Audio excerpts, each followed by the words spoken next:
Hi guys, welcome back to our channel New Lecture. Today our topic is the common errors in English. Common error मतलब आम सी जो हम गलतियां करते हैं लफ्जों को समझने के लिए, वो हम उस बारे में पढ़ेंगे। क्योंकि जब आप लिख रहे होते हैं तो ये वो चीजें हैं जिनमें हमें समझ नहीं आती कि मैंने क्या लिखना है, मतलब किस मैंने वर्ड को कहां पर यूज करना है, मतलब एडजेक्टिव्स और क्वांटिफायर्स कहां पर यूज करने हैं। इसे डिटरमाइनर भी कहते हैं। जैसे पहला है ऑल एंड होल। ऑल और होल, अब देखिए ऑल का मतलब भी पूरा ही होता है और होल का मतलब भी पूरा होता है। उर्दू में क्या होता है, उर्दू जुबान में हर चीज के लिए पूरा मतलब मैंने पूरी किताब पढ़ ली, मैंने पूरा ग्लास दूध का पी लिया। बट इन इंग्लिश ये चीजों में थोड़ा फर्क है। यहां हमें देखना पड़ता है कि ऑल कहां यूज हुआ है और होल कहां यूज हुआ है। तो वही सबसे पहले मैं आपको बताऊंगा कि ऑल एंड होल में क्या फर्क है। ठीक है, all denotes number and whole quantity, मतलब जो ऑल है वो नंबर को बयान करता है। मतलब अगर सारे नंबर्स की बात की जाए, तादाद की बात की जाए, तो उसके लिए ऑल लगाएंगे। और अगर होल कहां होगा, क्वांटिटी के लिए इस्तेमाल होता है, मतलब किसी मिकदार के लिए इस्तेमाल होता है। ठीक है, फॉर एग्जाम्पल सेंटेंस देखिए, he ate all the apples। इस लफ्ज को समझे, इस सेंटेंस को, he ate all the apples। अब जो एप्पल होते हैं तो नंबर्स होते हैं ना, तो कितने सेब खा लिए, 2 खा लिए, 3 खा लिए, 4 खा लिए, तो उसमें तो नंबर आ रहा है, इसलिए उसे क्या कहेंगे, ऑल कह देंगे कि he ate all the apples। Second one is he drank the whole milk।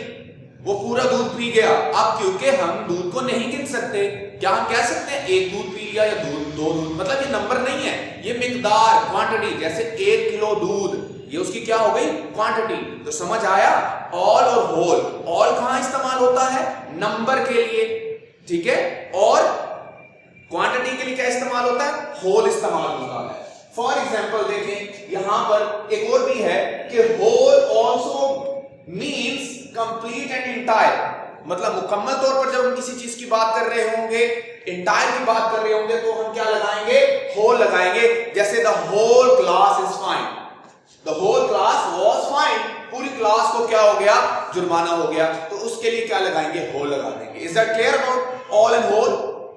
Second one is many and much. This is very confusing word. भाई मैनी का मतलब भी बहुत ज्यादा होता है, मच का मतलब भी बहुत ज्यादा होता है, बट मैं कहां लगाऊं? ये वो चीजें हैं बेटा जो आपको जाके first year, second year, third year, fourth, even you're in PPSC के इम्तिहानात में, मतलब कॉम्पिटिटिव इम्तिहानात में, एनटीएस में आपके काम आते हैं। ये सिर्फ इसीलिए नहीं है कि बस ये समझ लो, ये आपको टिल आप जब तक स्टडी करते रहेंगे आपको ये काम आएंगे। ठीक है, मैनी और मच कहां यूज होता है? मैनी का मतलब भी बहुत होता है, मच का मतलब भी बहुत होता है। मैनी, फिर मैं आपको बता दूं, जैसे हमने पढ़ा था ऑल नंबर्स के लिए इस्तेमाल होता है, मैनी भी नंबर्स के लिए इस्तेमाल होता है, तादाद के लिए इस्तेमाल होता है, जिस चीज को हम गिन सके, मतलब काउंटेबल नाउन्स के लिए। और मच क्या होता है, अनकाउंटेबल के लिए इस्तेमाल होता है। ठीक है, फॉर एग्जाम्पल मैनी, हमने पढ़ा many refers to number, much to quantity, मतलब मैनी नंबर्स को रेफर करता है और मच मिकदार को करता है। अब कैसे, for example there are many people in the garden, there are many people in the garden, मतलब बाग में बहुत से लोग थे। अब लोगों को गिना जा सकता है, तो इसीलिए हम क्या दिया, मैनी कह दिया। अब there is much milk in the jug, jug में बहुत सा क्या था, दूध था, तो ये मच क्या हो गया, क्योंकि तादाद नहीं बता रहा, तो इसीलिए ये मिकदार को बता रहा है, इसीलिए हम क्या लगाएंगे, मच। फिर देखिए, मैनी नंबर्स के लिए, मच किसके लिए, क्वांटिटी के लिए।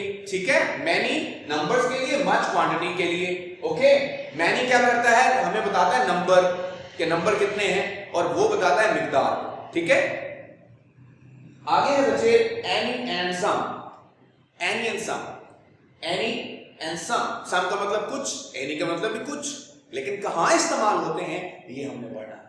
ये जो एनी होता है बेटा, ये किसी भी नेगेटिव या इंट्रोगेटिव सेंटेंस के लिए इस्तेमाल होता है, और सम जो होता है वो एफर्मेटिव के लिए इस्तेमाल होता है। एग्जांपल देखिए, he gave me some money, उसने मुझे कुछ रकम दी। और ये भी मैं आपको बता दूं कि सम और एनी को इंडेफिनिट प्रोनाउन कहते हैं। क्या कहते हैं, इंडेफिनिट प्रोनाउन, जिसमें हमें तादाद की एक्चुअल तादाद का ना पता हो। अब सम मैंने क्या कहा, कुछ, उसने मुझे कुछ रुपए दिए, उसने मुझे कुछ पैसे दिए। अब पैसे तो गिने जा सकते हैं ना, तो उसके लिए हम क्या लगा सकते हैं, सम लगा सकते हैं। और सम लगेगा किसमें, एफर्मेटिव जुमलों में, मतलब ना मनफी में लगेगा ना सवालिया में लगेगा, ठीक है। उसके लिए क्या लेंगे, he gave me some money, उसने मुझे कुछ रकम दी।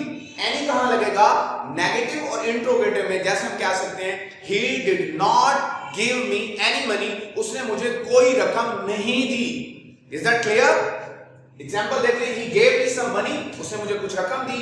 He did not give me any money, उसने मुझे कोई रकम नहीं दी।